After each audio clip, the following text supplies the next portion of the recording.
नमस्कार दोस्तों, एक बार फिर स्वागत मेरे इस YouTube चैनल पर। दोस्तों, पुस्तक समीक्षा कार्यक्रम में आपका स्वागत। लाई हूँ एक नई पुस्तक जिसका नाम है तिनका तिनका मन। आप देख सकते हैं, लघु कथा संग्रह है और इसकी रचिता है नीरू मित्तल नीर। तो दोस्तों, आज हम बात करेंगे इस पुस्तक के बारे में। हार्ड बाउंड में है, 2022 में प्रकाशित हुई है। बोधि प्रकाशन जयपुर से आई है। पृष्ठ 200, पृष्ठ 120, मूल्य 250। थोड़ा सा परिचय नीरू जी के बारे में। पंचकुला निवासी, एमकॉम CAIB किया हुआ है। 5 पुस्तकें आज के, 2 काव्य, 1 कहानी, 1 लघु कथा, 1 बाल कविता। उसके अलावा 2 संपादित संग्रह आ चुके हैं। दूरदर्शन आकाशवाणी से इनकी कविताएं प्रसारित हुई हैं। अनेक सम्मान मिल चुके हैं। विद्या धाम ह्यूस्टन USA से इनको सम्मान मिल चुका है। हरियाणा साहित्य अकादमी द्वारा डॉक्टर लाल चंद भल्ला स्मृति सम्मान मिल चुका है। चंडीगढ़ पुलिस द्वारा अवार्ड ऑफ ऑनर्स मिल चुका है और ये बैंकिंग सेवा से निवृत्त हैं। और अब इस पुस्तक के बारे में बात करती हूँ। फ्लैप पर लिखा है, डॉक्टर मुक्ता माननीय राष्ट्रपति द्वारा पुरस्कृत जो हैं, ये किसी भी परिचय की मोहताज नहीं है, अपने आप में सशक्त हस्ताक्षर है मुक्ता जी। इन्होंने लिखा है कि नीरू मित्तल नीर साहित्य आकाश का वह नक्षत्र है जिसने प्रथमतः कवयित्री के रूप में दस्तक दी थी, परंतु अब वे अपने लघु कथा संग्रह तिनका तिनका मन के साथ उपस्थित हुई हैं। इसमें उन्होंने जीवन के विविध पहलुओं पर प्रकाश डाला है। कहीं वे मजदूरों व गरीबों के उपेक्षित व त्रस्त जीवन को देख भावुक उठती हैं, तो कहीं सामाजिक व राजनैतिक अव्यवस्था के प्रति उनका आक्रोश फूट निकलता है। और इसी तरह बैक फ्लैप पर लिखा है, लाजपत राय गर्ग जी ने साहित्यकार हैं, पंचकुला में रहते हैं। इन्होंने लिखा है कि लघु कथाकार के व्यापक जीवना अनुभव तथा संवेदनशील हृदय की अनुगूंज है ये लघु कथाएं। इन लघु कथाओं में समाज के सभी तरह के पात्रों के चरित्र चित्रण को जीवंत ढंग से प्रस्तुत किया है। संवादों की भाषा सहज सरल होने के साथ साथ परिवेश तथा उनकी जीवन शैली के अनुरूप है। और अब मैं बात करती हूँ कि यह पुस्तक नीरू जी ने समर्पित की है पंजाब सरकार साहित्य अकादमी चंडीगढ़ और भाषा विभाग पंजाब द्वारा सम्मानित जागृति पत्रिका के पूर्व संपादक, वरिष्ठ साहित्यकार, संरक्षक, मेरे संरक्षक, इन्होंने उनको कहा है आदरणीय प्रेम विज साहब जी को समर्पित। और इसकी भूमिका लिखी है एक तो बलराम अग्रवाल जी हैं, वरिष्ठ लघु कथाकार, समालोचक हैं। उन्होंने कहा है कि नीरू मित्तल की लघु कथाओं के माध्यम से हम इस संग्रह में उनकी दृष्टि की व्यापकता और रचनाशीलता का अनुमान आसानी से लगा सकते हैं। उनके पास विषय वैविध्य और रचने का धैर्य भी है और हिंदी कथा साहित्य को वे उत्कृष्ट लघु कथाएं देने में सक्षम हैं। और उसके बाद आत्मकथ्य जी, आत्मकथ्य में क्या कहती हैं नीरू जी? उन्होंने कहा है कि हमारे आसपास निरंतर घटने वाली घटनाएं, व्यक्तियों के व्यवहार, अंधविश्वास, थोते दिखावे, मानसिक द्वंद, पीड़ा, रीति रिवाज, अनोखी परंपराएं, स्त्रियों की स्थिति, सभी कुछ प्रेरणा के विषय बन जाते हैं। और कुछ ऐसे व्यक्ति भी संपर्क में आते हैं जिनको देखकर कोई लघु कथा या कहानी मस्तिष्क में उभर आती है। उसके बाद लिखा है कि मैं खुद को भाग्यशाली समझती हूँ कि जीवन के उत्तरार्ध में जब मैंने सक्रिय रूप से लिखना शुरू किया तो मेरा ऐसे विद्वान लोगों से मिलना हुआ जिन्होंने मुझे प्रेरणा भी दी और मेरे लेखन को गति और सही दिशा भी प्रदान की। और अब देखती हूँ मैंने इसमें क्या महसूस किया। इसमें 103 लघु कथाएं हैं, कार्यालय, घर, घर से बाहर की हैं। इनमें संवेदना का पुट है, सीख देती हैं, समाज में फैली संवेदनहीनता, दिखावेबाजी पर कटाक्ष भी करती हैं, व्यंग्य की पैनी छुरी भी चलाती हैं। और शीला नाम के पात्र मैंने कई लघु कथाओं में इनके देखे, शायद इन्हें पसंद होंगे। और ये तंज भी कसती हैं। और बहुत सारी लघु कथाएं मुझे बहुत अच्छी लगी और पहली वाली तो बहुत ही अच्छी लगी, उसका मैं आगे पाठ करूंगी। हाँ, कुछ एक लघु कथा मुझे लघु कथा के बजाय लघु कहानी लगी, जैसे सफलता की इबारत और शहीद का इंतजार है, उसमें थोड़े से सुधार की गुंजाइश है, इसको फिर से लघु कथा के रूप में इसको बनाना होगा। और एक लघु कथा है एक माँ की मजबूरी। इसकी जो अंतिम पंक्ति है उसकी ज़रूरत नहीं है। ऐसे ही एक बीज से वृक्ष है, ये भी एक लघु कहानी मुझे लगी। और अब बात करते हैं प्रथम। 4 सवाल। इस लघु कथा ने तो मेरा दिल जीत लिया, क्योंकि मुझे लगता है आजकल ऐसा ही हो रहा है। संपूर्ण है, सदी हुई है, लोग फ़ायदा उठाते हैं, गांव के लोग भावुक होते हैं। और एक लघु कथा है चोर के घर मोर, ये भी अच्छी है। बस अंतिम पंक्ति हटा दें तो उद्देश्य पूरा हो जाएगा।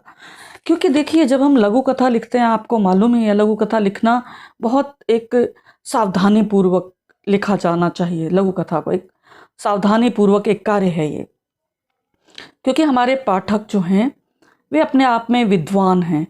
और बहुत सारी ऐसा लघु कथा में कुछ बातें अनकही छोड़ी जाएं तो वो लघु कथा ज़्यादा प्रभावशाली होती है। और उसके बाद है एक यह कैसी आग, ये वर्णनात्मक शैली में इन्होंने लिखी है, अच्छी है, बंधी हुई है, सदी हुई है, स्वदेश्य है। और बहुत सारी अच्छी लघु कथाएं कुछ एक मैं पढ़ देती हूँ, जैसे बड़प्पन है, दोस्ती, प्रतिज्ञा, बिकाऊ, सिखाना, किस्मत, वायरल मौसी, सरोकार, कमजोरी है, अच्छी है। इमरजेंसी, इसमें गृह सहायिका, सच में ऐसा लगता है ये तो घर घर की कहानी है। एक प्रसाद लघु कथा है, भरों के पेट हम लोग हमेशा भरते हैं, लेकिन जो घर के भूखे लोग रह जाते हैं हम उनकी तरफ नज़र भी नहीं डालते, क्योंकि हमारी नज़र में वे सिर्फ काम करने के लिए हैं। ये गलत है। प्रसाद लघु कथा ऐसी है। एक युवा सपना, सच में आज के दौर की कथा है ये। डॉलरों के पीछे भागते युवाओं की बात कही है इनमें। नाचती जनता, बहुत अच्छा कटाक्ष। राजनीति के ढोल पे हम सभी नाचते हैं।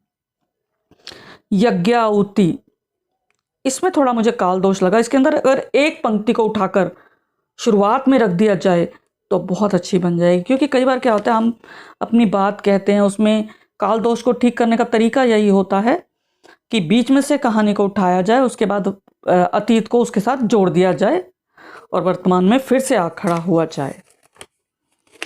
और एक मिलन कहानी, भावुक कहानी है।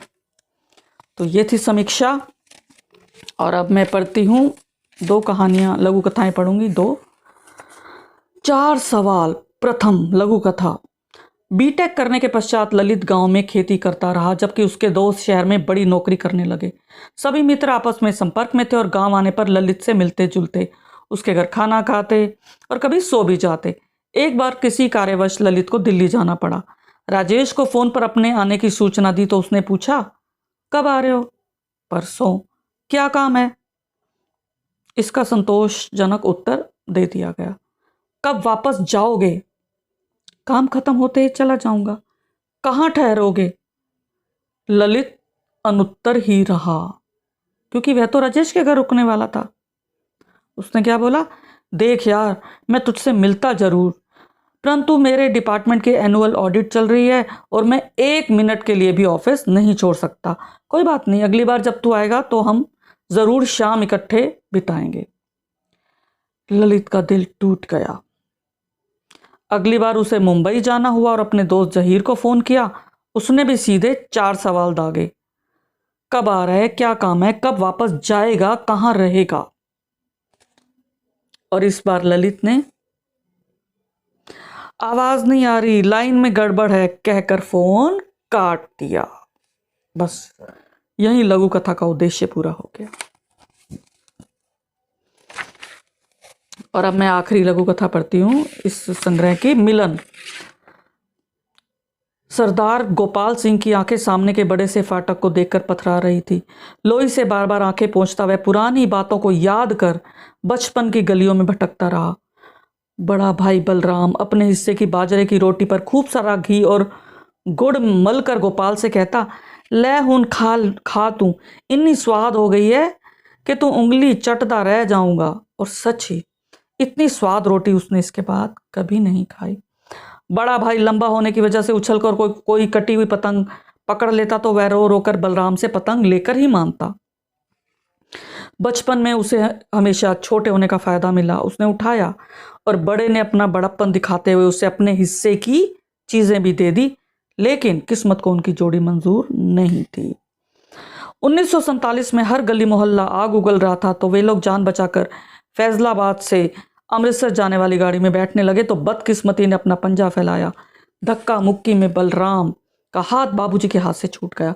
माँ ने बेटे की याद में रो रो कर अपनी आंखों की ज्योति खो दी और गोपाल ने माँ की हालत देख सीने पर पत्थर रख लिया। इतने सालों बाद आज करतारपुर कॉरिडोर में एक उम्मीद बनी कि उसका भाई बलराम उससे मिलने आएगा। तभी लाउडस्पीकर पर घोषणा हुई, मोहम्मद सिद्दीकी उर्फ बलराम, स्थान फैजलाबाद, जन्म जनवरी 1939, स्टेज की तरफ आ जाएं। तभी एक लंबा पतला कमजोर बूढ़ा सा स्टेज पर चढ़ने लगा। गोपाल अपने आप को रोक नहीं सका और दौड़कर उसने अपने भाई को गले लगा लिया।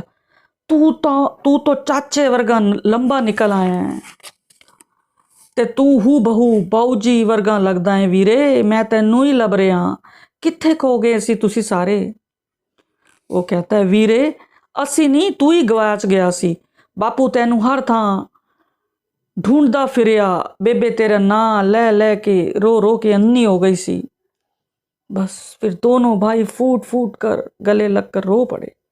सारा माहौल इतना भावुक हो गया कि प्रबंधन कमेटी के अधिकारी, आसपास मौजूद सभी की आंखें नम हो गई।